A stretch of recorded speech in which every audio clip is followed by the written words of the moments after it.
आज का हमारा जो विषय है वो है स्वर्ग का राज्य। क्या है हमारा विषय? स्वर्ग का राज्य।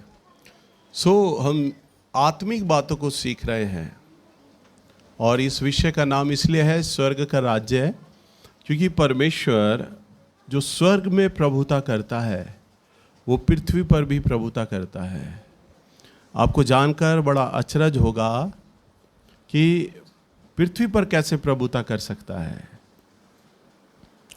अगर हम प्रभु के वचन को धीरे धीरे सीखें तो हम जानेंगे कि आने वाले दिनों में जो भी इस देश पे हो रहा है या हुआ और तमाम संसार में जो भी हो रहा है वो सब परमेश्वर के कंट्रोल में है। कोई भी एक ऐसी चीज़ नहीं है जो प्रभु के नियंत्रण से, उसके कंट्रोल से बाहर हो।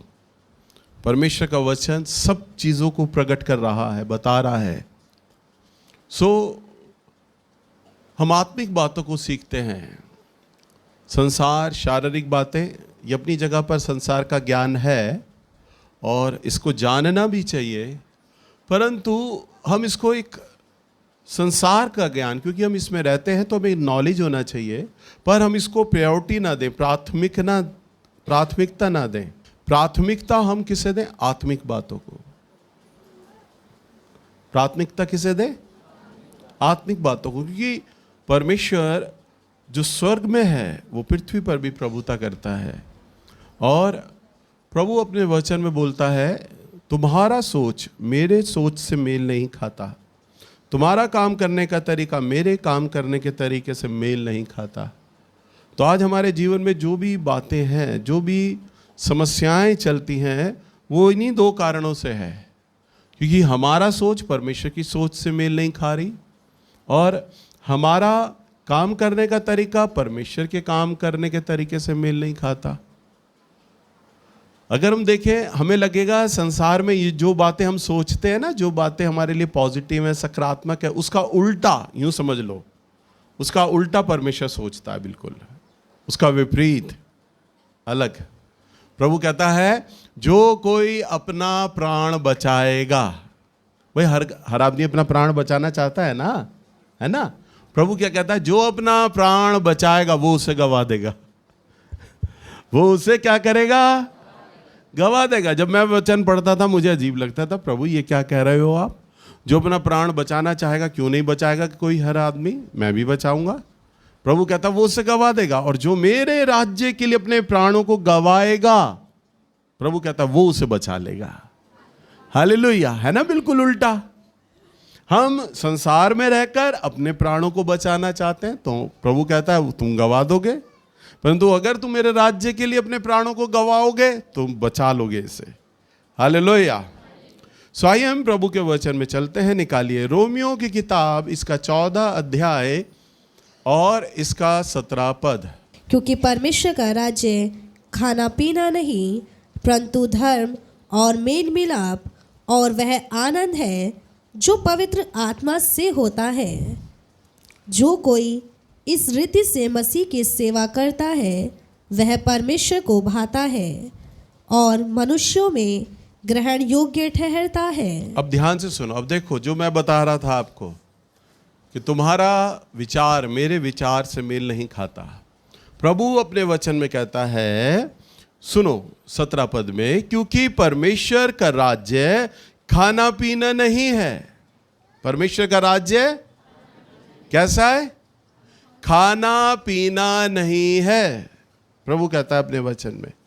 अब वो कहता है तुम खाओ पियो, एंजॉय करो अपनी लाइफ को, परंतु हम लोग क्या सोचते हैं? क्रिसमस आ गया, बड़ा दिन आ गया, क्या है इसमें? नाच गाना होना चाहिए, खाना होना चाहिए।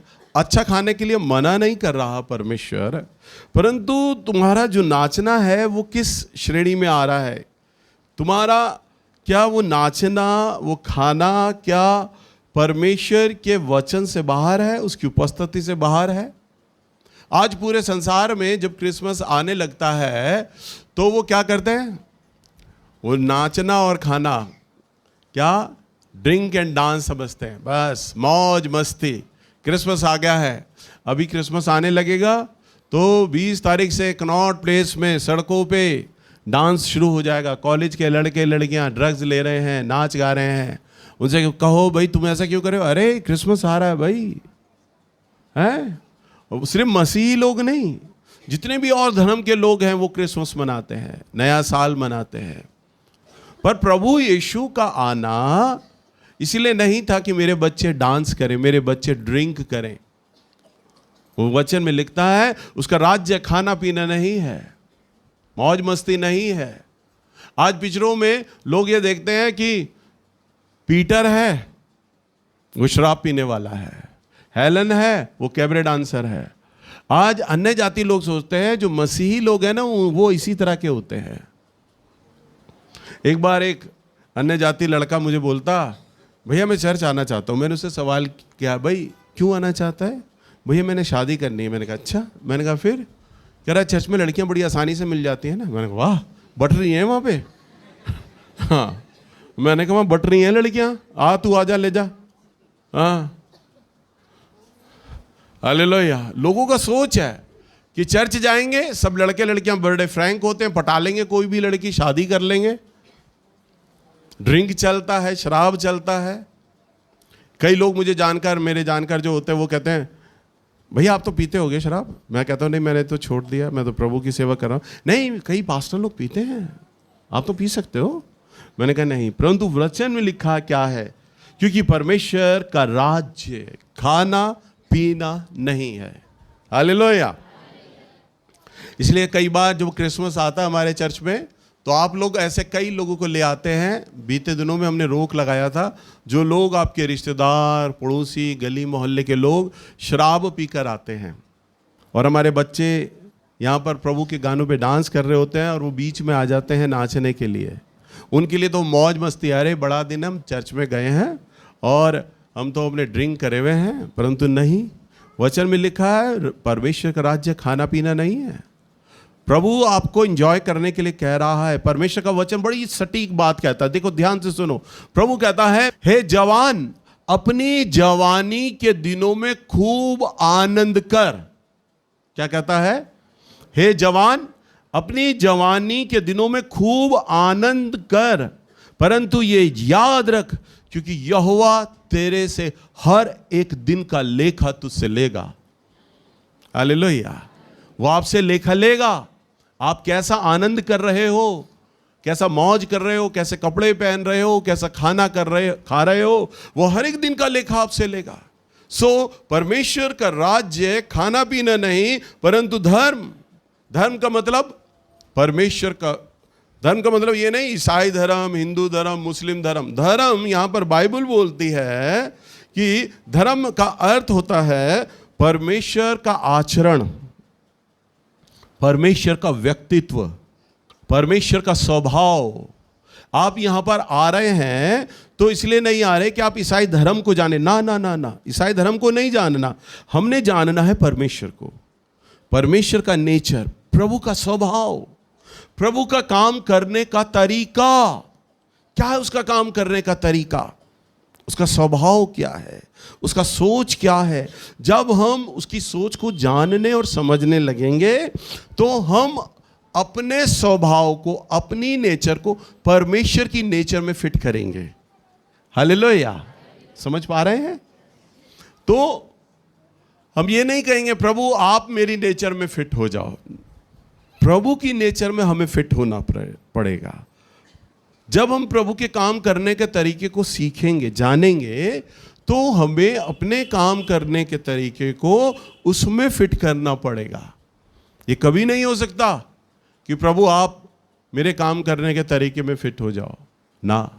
परंतु वो प्यार इतना करता है, बहुत प्यार करता है वो हमसे, आपको पता नहीं है कि जब आप उसके नेचर में फिट होने लगते हो और उसके काम करने के तरीके को सीखकर वैसा करने लगते हो जैसा वो करता है, तो परमेश्वर कहता है तो बेटा तू अब तक मेरी नेचर में फिट हो रहा था, अब मैं तेरी नेचर में फिट होऊंगा। जो तू इच्छा करेगा ना, जो तू सोचेगा मैं वैसा करूंगा, और जैसा तू आचरण करेगा मैं उसे आशीष दूंगा, मैं फलवंत करूंगा, क्योंकि तू मेरी नेचर में फिट हो रहा है, तू मेरे काम करने के तरीके में फिट हो रहा है। तो ये धर्म है।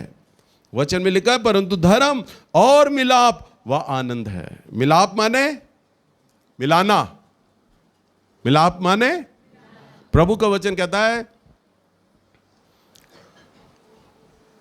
धन्य है वे जो मेल कराते हैं, धन्य है वे जो मेल कराते हैं, क्योंकि वे परमेश्वर की संतान हैं, औलाद हैं उसकी, मेल कराते हैं। आज आपके स्वभाव में क्या मेल कराने का आत्मा है?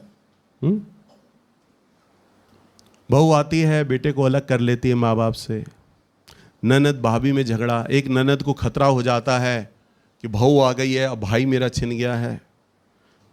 वो हुक्म चलाती है कि भाभी की प्रभुता हमारे घर में ना बने, वो कमियां निकालती है।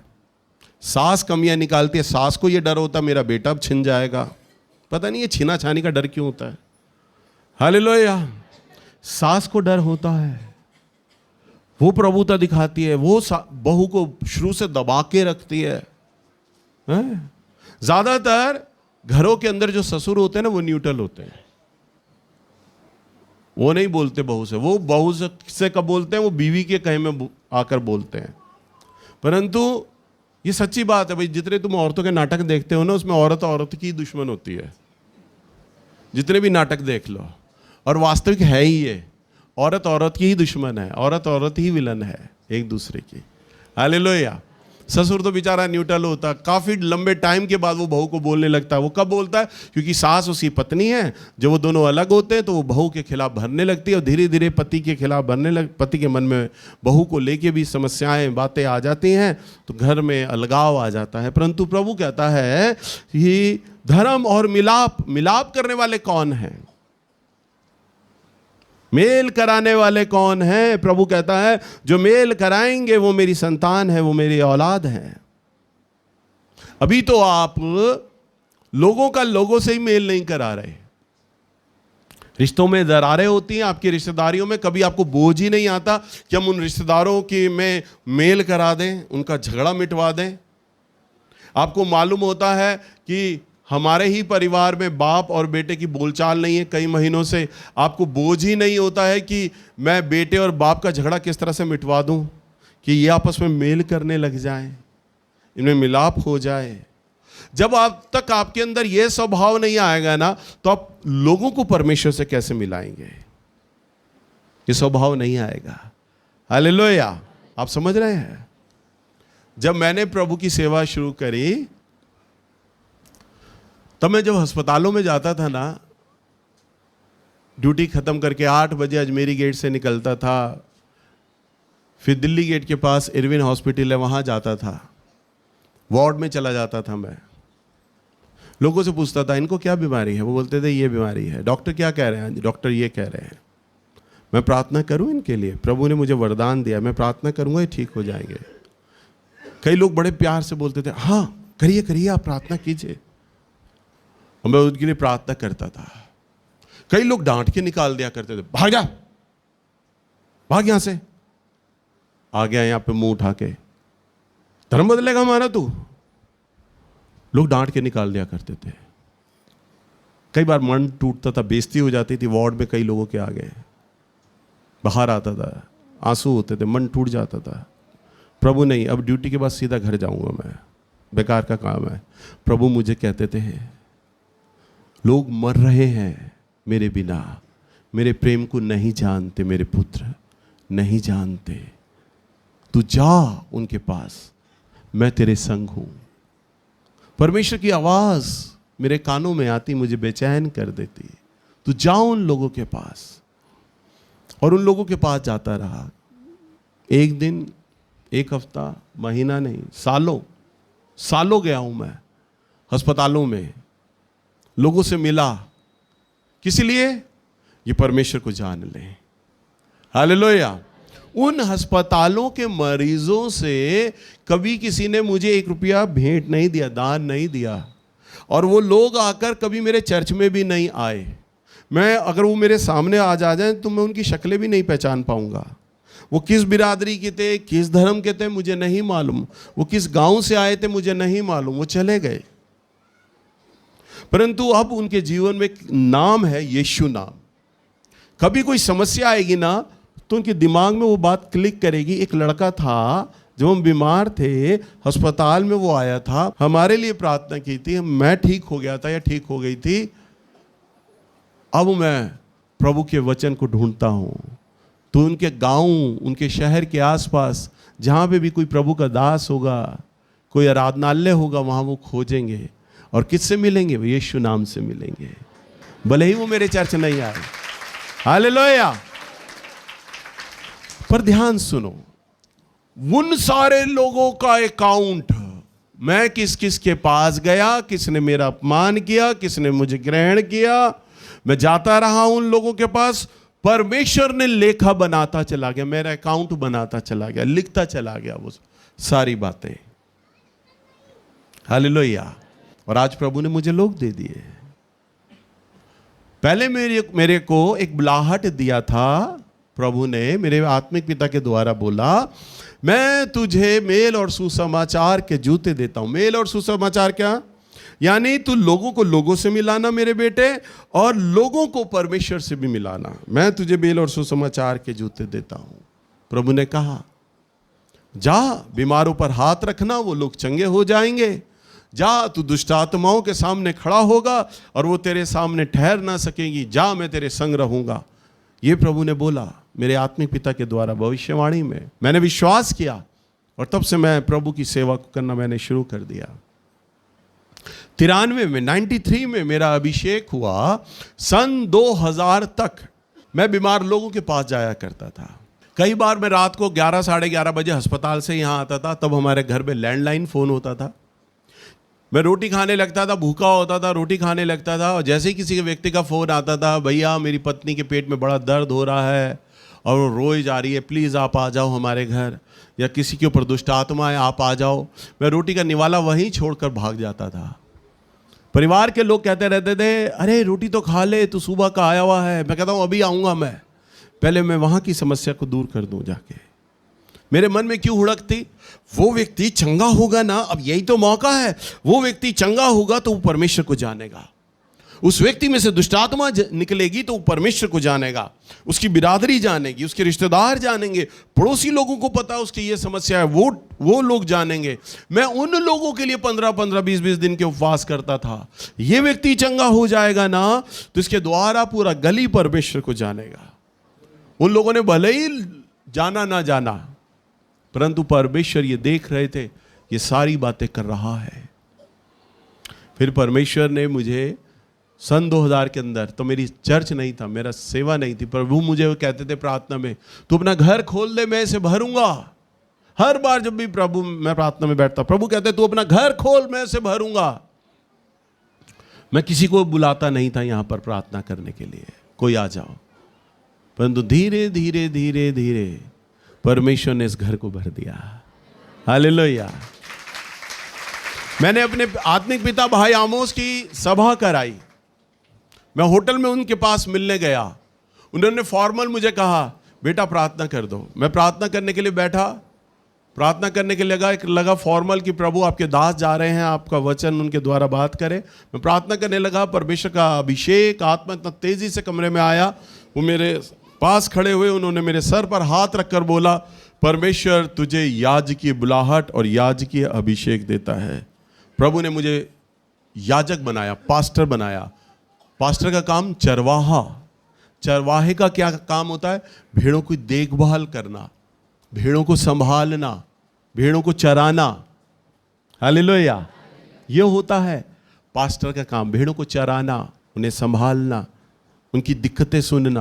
प्रभु ने 8 साल देखा, ये अनजान लोगों की दिक्कतें सुनता है, ये अनजान लोगों की परवाह करता है, ये अनजान लोगों से मेरा मेल कराने का प्रयास कर रहा है। ये व्यक्ति जिसे मैंने प्रचारक बनाया है ना, अब मैं इसे चरवाहा बनाऊंगा। ये भेड़ों को अच्छे से देखेगा। फिर प्रभु ने मुझे भेड़ दी, और जो लोग मुझे दिए, यानी लोगों को मतलब भेड़, जो लोग मुझे दिए परमेश्वर ने, मैं प्रभु की दृष्टि में ईमानदार पाया गया। आज मेरी पत्नी बीमार है, अप्रैल महीने से बीमार चल रही है। बीते इन 5 महीने में 13 किलो वेट कम हो गया उसका। अभी भी रात को 102 बुखार था, अभी भी बुखार है। अभी मेरी फ़ोन पे बात हुई उससे, उसने अभी अभी दवाई ली है।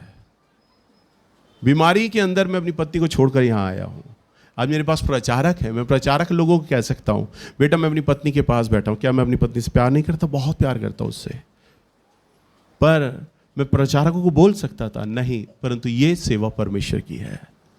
मैं प्रचारकों को कह सकता था बेटा तुम प्रचार करो, मैं नहीं आऊँगा, मेरी बीवी बीमार है, मुझे उसके पास बैठना है, उसकी देखभाल करनी है। परंतु नहीं, यहाँ प्रभु की भीड़ें हैं, प्रभु के लोग हैं, मुझे जाना है, यहाँ भी मुझे आना है ज़रूरी। इसको भी मिस नहीं कर सकता, इसको भी मैं नहीं छोड़ सकता।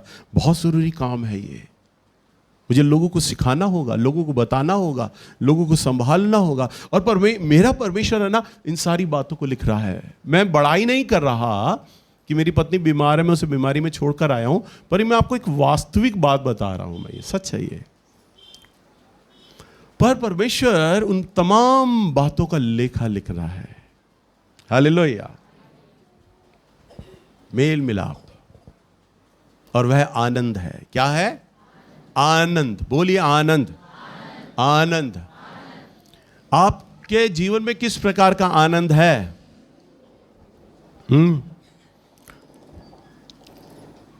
कई लोग आजकल का यूथ, लड़के लड़कियां यार दोस्तों में खुशी ढूंढते हैं, आनंद मनाते हैं। उनका जन्मदिन होता है तो आजकल यूथ माँ बाप के साथ अपना जन्मदिन नहीं मनाते, दोस्तों के साथ जन्मदिन मनाते हैं। एक पति घर में आ जाता है ड्यूटी से थक कर, वो पत्नी को समय देने से पहले, प्रभु को समय देने से पहले, परिवार को समय देने से पहले शराब के अंदर अपना आनंद ढूंढता है, टीवी में अपना आनंद ढूंढता है, या वो सो जाता है, सोने में उसे बड़ी खुशी मिलती है। वो प्रभु को समय नहीं देगा, पत्नी को समय नहीं देगा, बच्चों को समय नहीं देगा, दूसरे कामों में वो अपना आनंद ढूंढता है। एक गीत है, प्रभु का आनंद है मेरी ताकत। प्रभु का आनंद है मेरी ताकत। और सच में प्रभु ने कहा, मैं तुम्हें अपनी सच्ची शांति दिए जाता हूं। वो शांति जो संसार नहीं देता, पर मैं तुम्हें अपनी सच्ची शांति देता हूं। मैं तुम्हें अपनी सच्ची शांति देता हूं। आज जो मैं वचन प्रचार कर रहा हूं ना यहां पर, मैं इसलिए कर रहा हूं क्योंकि वो प्रभु का आनंद, वो प्रभु की शांति मुझे यहां उसने खड़ा किया है। हालेलुया। मेरी पत्नी इतने महीनों से बीमार चल रही है। आज मेरे पास प्रचारक बहुत हैं, मैं किसी को भी ये सेवा दे सकता था प्रचार करने के लिए, परंतु मैं उस दुख में नहीं डूबा कि मेरी बीवी बीमार है या मैं प्रभु से शिकायतें करूं बैठकर, प्रभु मैं तो तेरा सेवक हूं, मैं तेरा दास हूं, मेरी बीवी इतने लंबे समय से बीमार क्यों पड़ी है, क्यों आपने होने दिया। मैं वो शिकायतें नहीं कर रहा परमेश्वर से, बल्कि मैं अपनी उस शांति और उस आनंद में खड़ा होकर मैं अपने प्रभु की सेवा दे रहा हूं। हालेलुया। आप समझ रहे हैं? तो परमेश्वर का सच्चा आनंद जिस व्यक्ति को मिल जाता है। पिछले साल 15 अगस्त के लगभग मैंने अपने आत्मिक पिता भाई आमोस की सभा रखाई थी 2 दिन का। उनकी मम्मी है ना, मेरे आमोस भैया की मम्मी बीमार चल रही थी, तो वो हम लोगों के साथ शिमला गए प्रार्थना करने के लिए। मैंने उनकी 2 सभाएं रखवाई थी। हम दोनों सुबह का नाश्ता कर रहे थे, मेरे घर पर बैठे, और सभा में जाने के लिए वो तैयार हो रहे थे, नहा धोकर बैठे थे अचानक, और नाश्ता कर रहे, और नाश्ता करते करते अचानक परिवार की ओर से फ़ोन आया उनके पास, भैया आपकी मम्मी एक्सपायर हो गई है, अब नहीं रही। पराठा खा रहे थे, छोड़ दिया उन्होंने। 1 मिनट के लिए बिल्कुल चुप हो गई यूँ करके, यूँ सन्न हो गए। वही रिश्ता होता है माँ का, सन्न हो गए। मैंने कहा क्या हुआ भैया? कह रहे मम्मी एक्सपायर हो गई। एक आंसू यहाँ से निकला, यहाँ से निकला, रो पड़े वो माँ को याद करके। मैंने कहा भैया मैं आज की मीटिंग कैंसिल करता हूँ, और मैं अभी आपका एयर टिकट बुक कर रहा हूँ, आप और मैं अभी चलते हैं बालाघाट। भाई माँ को दफनाना है, गाड़ना है, डेथ हो गई। उन्होंने कहा नहीं बेटा, 2 दिन का मीटिंग है ना, मैं आज 1 दिन का तो लूँगा कम से कम, तुम मेरा शाम का फ्लाइट कर दो, मैं शाम को चला जाऊँगा अपने घर। मैंने कहा नहीं भैया, मैं प्रचार कर लूँगा आज की मीटिंग में, आप जाओ। कह रहे नहीं, 2 दिन का अनाउंस हुआ है, लोग आएंगे वचन को सुनने के लिए, आज 1 दिन का मैं लेता हूँ, मैं फिर शाम को चला जाऊँगा। और हमारे क्वायर के बच्चे इस बात को जानते हैं, जब उन्होंने प्रचार किया वो न रोए न आंसुओं में डूबे, प्रभु के आनंद में होकर उन्होंने पूरा प्रचार किया। उन्होंने माइक पे ये भी अनाउंस नहीं किया कि मेरी मम्मी की डेथ हो गई है और मुझे घर होना चाहिए इस वक्त, अनाउंस ही नहीं किया। अनाउंस तो मैंने किया कि कल 2 दिन की सभा रखी गई थी, कल की सभा नहीं होगी क्योंकि हमारे आत्मिक पिता की जो माँ हैं वो एक्सपायर हो गई हैं, अब उनको जाना होगा अंतिम संस्कार के लिए, तो जाना होगा। तो सब लोगों ने इस बात को महसूस किया, परंतु उन्होंने पूरा 2 सेशन शाम तक उन्होंने प्रचार किया और शाम को फिर मैं एयरपोर्ट उन्हें छोड़ के आया। यह है प्रभु का आनंद, यह है, ये परमेश्वर का आनंद इतनी ताकत दे देता है कि मेल कराने के लिए कि मैं लोगों को प्रभु से मिला हूं। हालेलुया। इसमें ये जो धारणाएं हैं ना, जितने भी आप YouTube पर छोटे छोटे क्लिप देखते हो, धर्म परिवर्तन हो रहा है जी, धर्म परिवर्तन हो रहा है, पैसा दिया जा रहा है, आपके लोग भी आपको बोलते होंगे, रिश्तेदार बोलते होंगे क्या 5 लाख मिले तुम्हें, 10 लाख मिले। अरे पहली बात सोचो, अगर सबको 5-5 लाख रुपए मिले तो मेरे चर्च में कितने लोग आ रहे हैं? 2-2.5 हजार लोग आ रहे हैं, तो क्या मैं अरबोपति आदमी हूं क्या? हर आदमी को मैं 5-5 लाख बांट रहा हूं। 5 लाख तो छोड़ो, 1-1 लाख बांट रहा हूं क्या मैं? 2000 को 1 लाख से गुणा कर लो, कितने करोड़ों रुपए बैठ जाएगा है? और अगर मेरे पास अगर इतना पैसा हो तो क्या मैं झड़ोदा में चर्च लगाऊंगा? फिर मैं करोड़ पेस में नहीं जाऊंगा, एक बड़ा स्टेडियम नहीं बनाऊंगा, अरबोपति और करोड़पति आदमी हूंगा मैं। हालेलुया।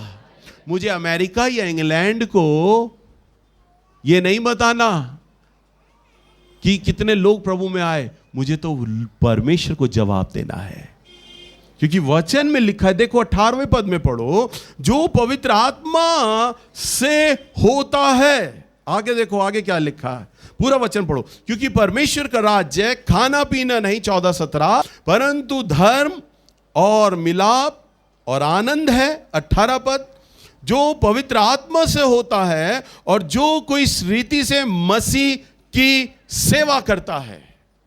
क्या करता है? सेवा करता है। किस रीति से सेवा करता है? वो खाने पीने पे ध्यान नहीं देता, वो परमेश्वर के धर्म की बातें करता है, वो मेल मिलाप की बातें करता है, और वो परमेश्वर के आनंद में डूबा होता है और वो उसकी सेवा करता है। और लिखा है, जो इस रीति से सेवा करता है वह परमेश्वर को भाता है। किसे भाता है वो? यहां यह नहीं लिखा कि वो अमेरिका को भाता है, वो इंग्लैंड को भाता है, या ये नहीं लिखा कि वो धर्म परिवर्तन करता, ना ना ना, लिखा है वो परमेश्वर को भाता है और मनुष्यों में ग्रहण योग्य ठहरता है। किसे भाता है वो? परमेश्वर को भाता है, प्रभु को भाता है। प्रभु उसे बहुत प्यार करता है ऐसे व्यक्ति को, और वो मनुष्यों में ग्रहण योग्य होता है, मनुष्य भी उसे प्यार करते हैं। हालेलुया। जब मैं चर्च के अंदर एंटर करता हूं तो सभी लोग वहां पर, लेंटर भी जो लोग होते हैं खड़े हो जाते हैं, मेरे क्वायर के बच्चे खड़े हो जाते हैं, मैं सबको इशारा कर रहा होता हूं मुस्कुरा के, बैठो बैठो बैठो बैठो, और मैं आ जाता हूं। मुझे अच्छा नहीं लगता कि मेरी बेटियां, मेरे बच्चे खड़े हो गए हैं। मैं कोई बिग बॉस नहीं हूं कि मारूंगा इन्हें, डराऊंगा, परंतु इसलिए खड़े होते हैं ऑनर में, आदर में। कौन सा आदर? प्यार वाला आदर। मेरे स्वभाव में डांटना नहीं है, मैं डांटता नहीं हूं, बहुत कम डांटता हूं। मैं अपनी औलाद को भी बहुत कम डांटता हूं। अभी हमारे घर में एक रिश्तेदार आए थे, उनका बच्चा शरारत कर रहा, उन्होंने कहा भैया इसको डांटो। मैंने कहा अरे बेटा इधर आ तू। वो कह रहे बस डांट दिया आपने तो। कह रहे डांट होती है ये आपकी, इससे अच्छी तो मैं ही डांट दूंगी। हालेलुया। तो मैं अपने क्वायर के बच्चों को भी नहीं डांटता, चर्च के बच्चों को नहीं डांटता, जो गलतियां करते हैं उन्हें समझाता हूं, प्यार से समझाता हूं। उन्हें पता है भैया ने हमें डांटना नहीं है, हमें मारना नहीं है, फिर भी उनके मन में वो डर है। मेरे तमाम प्रचारकों के मन में वो डर है, मैं इन्हें डांटता नहीं हूं, मारता नहीं हूं। ललिता से पूछ लो, कई बार मैंने इसे हल्का सा डांटा, रो पड़ी है ना, रोइए ना बेटा, है ना। हाँ, क्यों? क्योंकि वो प्यार है इनके मन में, वो आनंद है। इसके पति संजय को हल्का सा बोलता हूं मैं, उसके मन में आंसू आ जाते हैं। मैं अपनी तीनों औलादों को, मेरा शानू बेटा मेरे से बड़ा है, लंबा चौड़ा है, मुझे भी गोद में उठा लेता है, वो है मेरे से भारी भरकम शरीर है, मैं उसे अगर कस के सीरियस होके बोल दूं वो रो पड़ता है। क्यों? क्योंकि वचन में लिखा है जब कोई व्यक्ति परमेश्वर को भाता है ना, तो परमेश्वर ही है जो लोगों के मनों में आपके लिए प्यार और आदर डालता है, परमेश्वर डालता है। अरे आप क्या गली के मुखिया बनोगे, क्या बिरादरी के मुखिया बनोगे, क्या प्रदेश के मुखिया बनोगे? अरे वो डर आप शायद डरा के रखोगे, एक सास बहू को डरा के रखेगी, अभी से डरा के रखूं। अरे मैं कहता हूं मेरी सास से जितनी भी है ना, वो सब अगर इस प्रभु का आनंद मानने लग जाए, आपको बहू को कभी डराना नहीं पड़ेगा, क्योंकि मेरा परमेश्वर ये देखेगा मेरी ये बेटी मेरे वचन का पालन करती है ना, तो आपके बहू के मन में परमेश्वर आपके लिए वो डर डाल देगा। और वो डर वाला डर नहीं होगा, वो डर परमेश्वर का भय वाला डर होगा, प्रेम वाला डर होगा। बहू आपसे प्यार करेगी, प्रेम करेगी, और उसके मन में वो आपके लिए वो सम्मान, प्यार और आदर होगा। वो डर के आदर नहीं करेगी कि मारेगी मेरी सास, मुझे घर से निकाल देगी, ना, वो प्यार वाला डर होगा। हालेलुया। और ये डर तो सिर्फ मेरा परमेश्वर डाल सकता है। हालेलुया। सो आज का जो हमने वचन सीखा और पढ़ा है ना, इस वचन के अनुसार आप अपने जीवन को चलाएं, ताकि परमेश्वर दूसरों के हृदयों में वह डर डाले। अगर हम प्रभु के वचन में देखें, निकालिए लूका की किताब, इसका 4 अध्याय और 1 पद।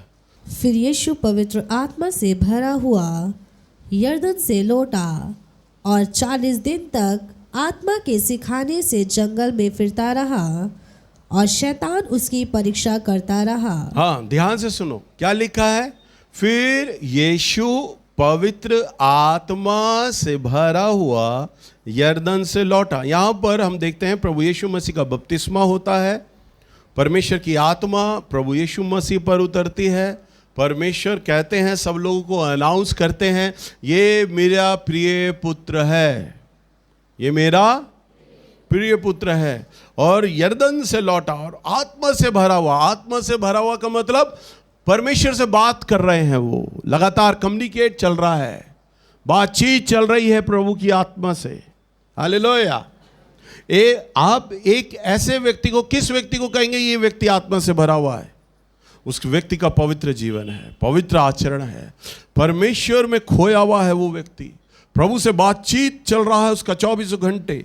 और वो ऐसा व्यक्ति लिखा है, और 40 दिन तक आत्मा के सिखाने से, किसके सिखाने से? आत्मा के, यानी पवित्र आत्मा के सिखाने से, और पवित्र आत्मा की अधीनता से, और पवित्र आत्मा की अगुवाई से। हालेलुया। आपको अपना जीवन कैसे बनाना है? परमेश्वर की अधीनता से, और परमेश्वर के सिखाने से, और परमेश्वर की अगुवाई से। हालेलुया। उसके मार्गदर्शन से। प्रभु यीशु मसीह ने हमारे सामने एक ऐसा मॉडल रखा है कि वो एक सच्चा गुरु है, स्वयं परमेश्वर, जो कुंवारी कन्या से पैदा हुआ, जिसने कभी गाली नहीं दी, कभी मुंह से कोई आचरण नहीं बका, जन्म से पापी नहीं, विचारों से पापी नहीं, कामों से पापी नहीं, फिर भी वो परीक्षा देने जा रहा है। और कौन परीक्षा कर रहा है? कोई बड़ा परमेश्वर का जन नहीं, शैतान कर रहा है। और वो शैतान जो झूठों का पिता है और हर तरह का पाप करवाता है वो इस संसार में, वो परखेगा किसको? प्रभु यीशु मसीह को। और लिखा है, आत्मा के सिखाने से जंगल में फिरता रहा और शैतान उसकी परीक्षा करता रहा। कौन परीक्षा कर रहा है? शैतान, आत्मा के सिखाने से। इस संसार में जब आप चलते हो तो जितने भी सांसारिक लोग हैं संसार में, वो आपको रोज परीक्षाओं में डालेंगे। आप रोज एक परीक्षा से गुजरते हैं, हर 10 मिनट बाद एक परीक्षा से गुजरेंगे, हर 1 घंटे बाद एक परीक्षा से गुजरेंगे, हर एक दिन परमेश्वर आपके सामने परीक्षाएं आएंगी। आपके सामने 2 मार्ग होंगे, एक परमेश्वर का मार्ग और एक शैतान का मार्ग। कौन सा मार्ग चुनना है? सुनो ध्यान से। परमेश्वर का जो मार्ग होगा वो सकरा होगा, कठिन होगा। शैतान का मार्ग होगा वो बड़ा आसान होगा, बड़ा सरल होगा। किस मार्ग को आप चुनोगे? कौन सा मार्ग चुनोगे? अगर आप प्रभु की अगुवाई में चलते हैं, आत्मा के सिखाने से चलते हैं, उसकी अधीनता में होके चलते हैं, तो आप कभी भी दूसरा मार्ग नहीं अपनाएंगे। आप संसार की बातों को हरा देंगे और परमेश्वर की आत्मा की अगुवाई में चलेंगे और जयवंत होंगे। हालेलुया। आप सीख पा रहे हैं? लोग कहते हैं ईमानदारी बेकार होती है, ईमानदारी बेकार होती है, लोग कहते हैं। परंतु अगर आप ईमानदारी से अपने जीवन को जीते हैं, क्योंकि ईमानदारी परमेश्वर का मार्ग है, चोरी भ्रष्टाचार ये दुष्ट का मार्ग है। अगर ईमानदारी से आप जीवन को जीते हैं तो परमेश्वर का अनुग्रह और आशीष आपके ऊपर होता है। आप चाहे किसी भी धर्म के क्यों ना हो, परंतु आप परमेश्वर के नियम को मान रहे हैं, परमेश्वर का अनुग्रह और आशीष आपके ऊपर होता है। अभी कुछ महीने पहले हमारे बिजली का बिल 25,500 रुपये आया। गर्मियों में एसी चल रहे थे, 25,500 आया। मेरा छोटा बेटा मुझे बोलता, पापा मेरे दोस्त की है ना लाइब्रेरी है, 8 एसी चलते हैं, पता बिजली का बिल कितना आया था? 800 रुपये बस। मैंने कहा 800 रुपये उसका कैसे आया? पापा उसने ना सेटिंग करा रखी है मीटर में, बहुत कम बिल आता उसका तो हर महीने, बहुत कम। उसे बोल दूँ, वो आके अपने मिस्त्री को ले आएगा, मीटर में सेटिंग कर देगा, हमारा भी बिल इतना कम आएगा। मैंने उसे कहा प्यार से, मैंने कहा देख बेटा, परमेश्वर हमारे सारे खर्चे उठाता है। कह रहा हाँ। मैंने कहा सारी ज़रूरतें जानता है। कह रहा हाँ। मैंने कहा अगर 25,500 आ रहा है तो प्रभु को मालूम है ना, तो वो बिजली का बिल दे रहा है, तू क्यों चिंता कर रहा है? हालेलुया। हम क्यों गलत रास्ता अपनाएं? परमेश्वर दे रहे हैं। 25 क्या 30 भी आ जाएगा तो भी परमेश्वर पैसा देंगे, 40 भी आएगा तो भी परमेश्वर पैसा दे देंगे। हम कानून का उल्लंघन क्यों करें? हम बेईमानी का रास्ता क्यों अपनाएं? परमेश्वर हमारी ज़रूरतों को रोक तो रहे नहीं है, परमेश्वर सारा पूरा कर रहे हैं। तो उसने कहा हाँ ये तो बात है। मैंने कहा क्यों हम गलत रास्ता अपनाएं? मैंने कहा फिर हम चोरी करेंगे, कल को कानून की निगाह में आ जाएगा, तेरा बाप पादरी है, पुलिस पकड़ेगी, अच्छा लगेगा? कह रहे नहीं। मैंने कहा फिर मैंने कहा वो लाइब्रेरी चला रहा है, उसके जगह पे पुलिस आएगी, कोई बात नहीं। तेरा बाप एक पादरी है, एक सम्मान्य व्यक्ति है, और प्रभु हमारी ज़रूरतों को पूरी कर रहा है। उसने कहा हाँ यह है परमेश्वर का नियम और कानून। नरक और स्वर्ग तो आप बाद में देखोगे, ट्रेलर तो यहीं दिखाता है मेरा परमेश्वर। हालेलुया। स्वर्ग है यहीं पर मेरे बच्चों, और नरक भी यहीं पर है। असल आपको एक पिक्चर का ट्रेलर दिखाई देता ना, अच्छे सीन 2-4 मिनट ट्रेलर आ जाता, आपको एक पिक्चर का अंदाजा लग जाता है। तो जो नारकीय जीवन आप जीते हो ना, आपको पता चल जाएगा वो नारकीय जीवन इससे भी भयानक दर्द होगा, वो हमारा जीवन है। और स्वर्ग में, यहाँ पर प्रभु आपके लिए स्वर्ग बना देता है, धरती को स्वर्ग बना देता है। आज बिजली का किराया मेरा बेशक इतना गया, कोई दिक्कत नहीं, प्रभु मेरी ज़रूरतों को पूरी करता है। मेरे घर में प्रियंका आती है, उससे मेरी बातचीत चल रही थी, तो वो कहती भैया आपके घर में तो सिर्फ आपकी जेब से जो पैसा निकलता है ना, दूध और ब्रेड का ही निकलता है, बस दूध और ब्रेड ही आता, आपके पैसों से और कुछ नहीं आता। प्रभु मेरे घर में सारी चीज़ें दे देता है, और इतना सामान, इतना फल और सब्जी दे देता है मुझे कि उसे पलंग पर रखते हैं हम लोग, फ्रिज में नहीं रखते, क्योंकि फ्रिज में जगह भी नहीं होती। हालेलुया। अब आप सोचो, इतनी मिठाइयाँ देता है, खा बेटा तू। मुझे फल का शौक हुआ, परमेश्वर ने फल देने शुरू कर दिए, दुनिया भर के फल प्रभु ने मुझे दे दिए, खा तो इसे खा। फेंकने पड़ जाते हैं, हमें दूसरों को देने पड़ जाते हैं, इतने फल परमेश्वर मुझे देता है खाने के लिए। इतने ड्राई फ्रूट देता है, इतने ड्राई फ्रूट भरे पड़े हैं मेरे पास, प्रभु ने इतने दिए हैं। क्यों? ये सिर्फ उसका प्यार है। हालेलुया। सोचो, धरती उसने मेरे लिए स्वर्ग बना दी है, कोई टेंशन नहीं। 6 दिन में अपने घर में मस्त आराम से बैठा होता हूँ, 7वें दिन आता हूँ प्रभु की सेवा करने। प्रभु मुझे सारी चीज़ें देता है। जब यहाँ मैं स्वर्ग काट रहा हूँ तो आने वाले दिनों में तो सच्चा स्वर्ग मेरे लिए वेट कर रहा है। हालेलुया। सो आप कैसा जीवन को जीते हैं? अगर आप, प्रभु का वचन कहता है यदि आप उसके अनुसार जीवन जिएंगे, 18वें पद में, जो पवित्र आत्मा से होता है, जो कोई इस रीति से मसीह की सेवा करता है, वह परमेश्वर को भाता है और मनुष्यों में ग्रहण योग्य ठहरता है। हालेलुया।